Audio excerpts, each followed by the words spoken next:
Hello and welcome to VLearn. This is Virtual Learning Network. This is session number 12, Regional and State Politics of Society in India. Topics to be covered are regionalism and state, regionalism in Indian politics, base of regional state politics, form of state and regional politics, sacrifice of regionalism for national politics. First of all, at the very beginning, the first question arises: what we understand by reason? Reason का मतलब क्या होता है? एक portion. देखिए, reason के हमारे पास different meaning होते हैं. ये रीज़न हम लोग पर्टिकुलर हिंदी मीनिंग लेंगे तो इसका पोर्शन होता है, एक भाग होता है. ये भाग हमारे पास नॉर्थ रीजन भी हो सकता है, साउथ रीजन भी हो सकता है, ईस्ट रीजन भी हो सकता है, वेस्ट रीजन भी हो सकता है, मिडल रीजन भी हो सकता है. इवन हम लोग कॉन्स्टिट्यूशन में भी अलग अलग ऑथेंटिक रीजन, तो हम लोग अलग अलग कॉन्टेक्स्ट में इसके अलग अलग मीनिंग लेते हैं. Move to this particular slide. The term reason is understood in different ways in different contexts. A region can submerge a number of nations such as atheistic religion, the region of Southeast Asia and Far Eastern region, and so on. The region can be used for a nation such as subcontinent region of India. It can be used for the Eastern region, Western region, Northern region and Southern region in India. Region and Indian polity. Let us now see how this concept is significant for our discussion of Indian polity. A region is characterized by widely shaped sense of togetherness among the people. The togetherness result from a wide variety of sources like geographically, topologically, religion, language, custom and modes, political and economic stage of development, way of living, commonly shared historical experience, etc. Region provide the base for the emergence of religion identity. It result in loyalty towards the religion and ultimately takes the shape and form of regionalism. It gives a way of regional politics. The politics of regionalism in India has both positive and negative aspects. Speaking in positive terms, it implies the intense desire for conquering an identity based on such interests as aesthetic, language, religion, etc. For example, the erstwhile Jharkhand movement, which covered wide range of Bihar, Orissa, West Bengal, Madhya Pradesh, had come together as a unified group to protect and promote their socio-economic and political interest. Similar is written in this particular slide. Now move to our next slide. Next slide cover regionalism. Regionalism is one of the major forces shaping the nature and texture of Indian politics. It has been found operating in combining with another political forces. It is rare to come across example of unalloyed regionalism. It occur in real life in varying mixture with communism. State and Indian polity define की जाती हैं population पे, fix territory, government and sovereignty. सबसे पहले हम लोग population की बात करते हैं. हर एक स्टेट की डिफरेंट पॉपुलेशन है. सिमिलरली उसमें पॉपुलेशन होमोजीनियस भी हो सकती है, लाइक सेम लैंग्वेज बोलती है, सेम कस्टम रखती है, और वो पॉपुलेशन डिफरेंट भी हो सकती है. Now move to our next slide. Next slide contains population. So state being a human institution, population is obvious element. The composition of state is a significant factor as it defines the nature of our society. A population can be homogeneous, that is population with sharp similar language, custom, etc. A nation has conventionally understood to be derived from the idea of homogeneous population. Territorial boundary, हर किसी state की अपनी अपनी boundary होती है. उस boundary के according state का पर्टिकुलर साइज डिसाइड किया जाता है. हर किसी के पास अपना वाटर, एयर, कंपोजिशन होती है, रिसोर्सेज होते हैं कि कितना वाटर रिसोर्सेज है, कितना उसके पास एयर है और कितना उसके पास लैंड है. So similar is written in this particular slide. This is considered to be an essential feature of a state. Land, water and air space comprise the territory of state. The territory of a state may differ from place to place and there are no accepted rule about the total size of territory of a state. Next is about government. So government and state are very often used interchangeably, but basically government is a part of state. It is machinery for the formulation of public policies and regulation of common affairs. It refers to the organizational aspect of a state. Next है sovereignty. According to political scientists, the most important characteristic of a state is sovereignty. It implies the supreme power of a state. Basically जो sovereignty होती है वो एक supreme court को denote करती है. Like state का जो CM होता है, it comes in this particular list. Next आता है state and Indian polity. So the constitution has assigned certain powers to the center and certain power of the state. The power has been unlisted under 3 heading: the union list, the state list and the concurrent list.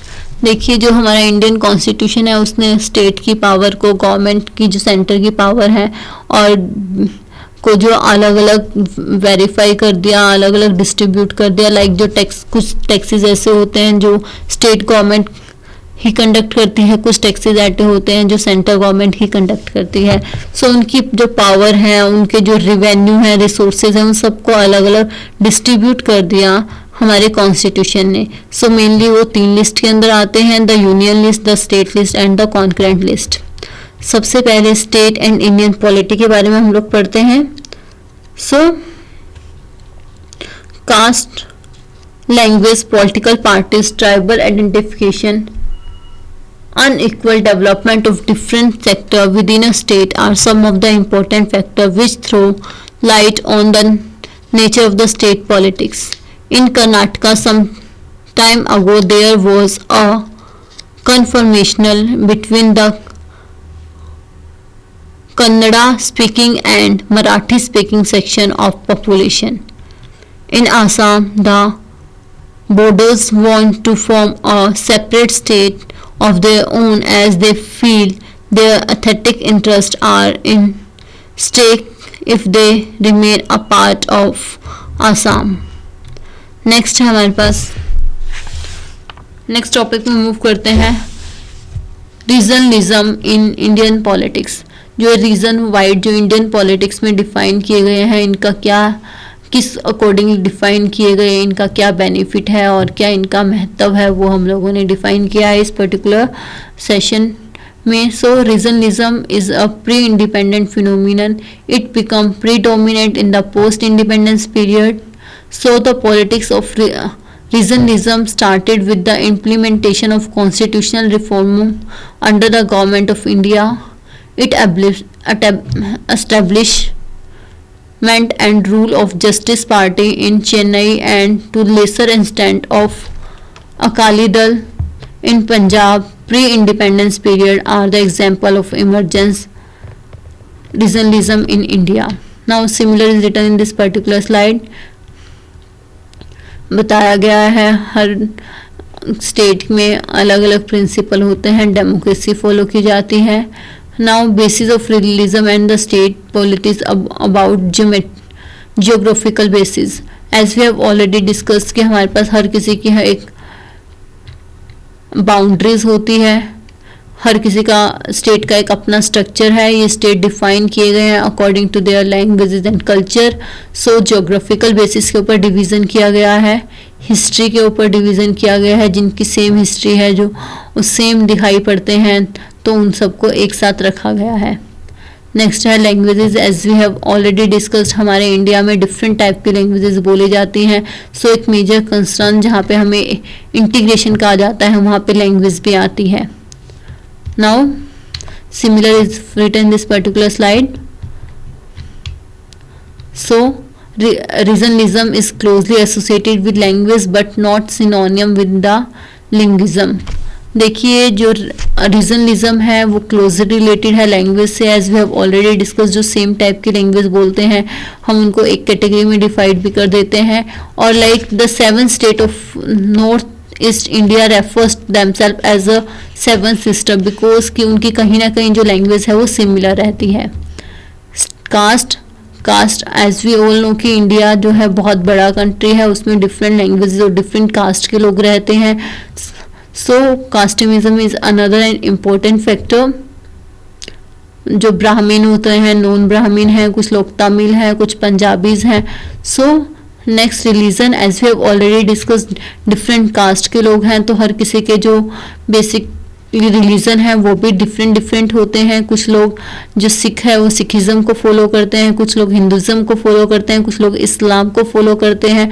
So again religion plays an important role. Economic basis के ऊपर भी देखिए, अब हमारे पास जो main factor रहता है वो हमारे पास रहता है distribution of goods among all the people should be same. So economic factor भी एक कहीं ना कहीं हमारे पास मेजर रोल प्ले कर रहा है। कहीं पे हमारे इकोनॉमिक में जो है इम्बैलेंस है, कुछ लोग जो है जो बीपीएल में रहते हैं, कुछ लोगों के पास बहुत सारा पैसा भी है, तो वो जो इनके बीच में जो डिफरेंसेस है वो भी क्लियर आउट करने हैं। सो उसके अकॉर्डिंग हम लोग जो है डिस्टिंग्विश करते हैं। Similar is written in this particular slide. Now politico administrative basis. So the politico administrative basis of regionalism is also important, but politics as such does not create regionalism. It only accentuates regionalism. Form of state and religion policies कौन कौन सी हो सकती हैं? Basically demand for state autonomy, super state regionalism, interstate, intrastate. Now demand for state autonomy. So autonomy का मतलब है independence. सो कहीं ना कहीं हर स्टेट में जो इंडिपेंडेंस है वो बहुत ज़्यादा इम्पोर्टेंट है। सो इसका एक इम्पोर्टेंट एग्जांपल लेते हैं तो कश्मीर रहता है, मिजो नेशनल फ्रंट, नागालैंड, तो ये कुछ उसके गुड एग्जांपल्स भी हैं। So the first and the most challenging form of religion politics was the demand of people in certain state of religion to separate from the Indian union and become independent. As we have already discuss, Assam के जो लोग हैं वो भी कुछ अपने आप को अलग करना चाहते हैं। सो supra-state regionalism. So it is an expansion of group identity of some state. They take a common stand on the issue of mutual understanding. Like इसके अंदर हम एग्जांपल लेते हैं, जो हमारे पास नॉर्थ ईस्ट है उसमें 7 जो स्टेट है उनकी ऑलमोस्ट जो है लैंग्वेज सेम रहती है, तो वो अपने आप को 7 सिस्टर की तरह कंसीडर करते हैं। उनमें एक सुप्रा स्टेट रीजनलिज्म है। So similar is written in this particular slide. The opposition of Hindu found its strongest political expression in southern states. Most of the people in these states, as well as those in the non-Hindu speaking areas, of Eastern India objected to be imposition of Hindi. Now, similarly is written in this particular slide. Now, the southern state reacted, बताया गया है basically किस type से वहाँ पे सुप्रा state रीजनिज्म था. Next है inter state. So it is related with the state boundaries and involve overlapping of one or more state identities and which threaten their interest. River water like हमारे पास आज की date में भी पंजाब और हरियाणा के बीच में रिवर को लेके एक कॉन्फ्लिक्ट रहता है, डिस्प्यूट रहता है. ऐसे हरियाणा और दिल्ली के बीच में भी रहता है. सो इस टाइप के जो इश्यूज होते हैं जो इंटर स्टेट रीजन के ऊपर बेस्ड होते हैं. Next is our intra state. It refers to the regionalism which exists within the state of Indian Union. It embodies the desire of a part of state from the entity and self-development.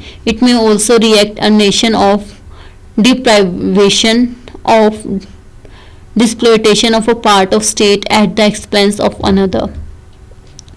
Significance of regionalism for national politics.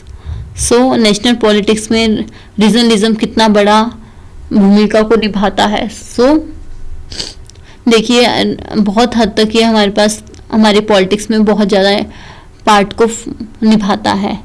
कुछ group के people ऐसे होते हैं जो same person को vote देते हैं, तो एक पर्टिकुलर ग्रुप भी बहुत इम्पोर्टेंट रोल प्ले करता है. Same is written in this particular slide.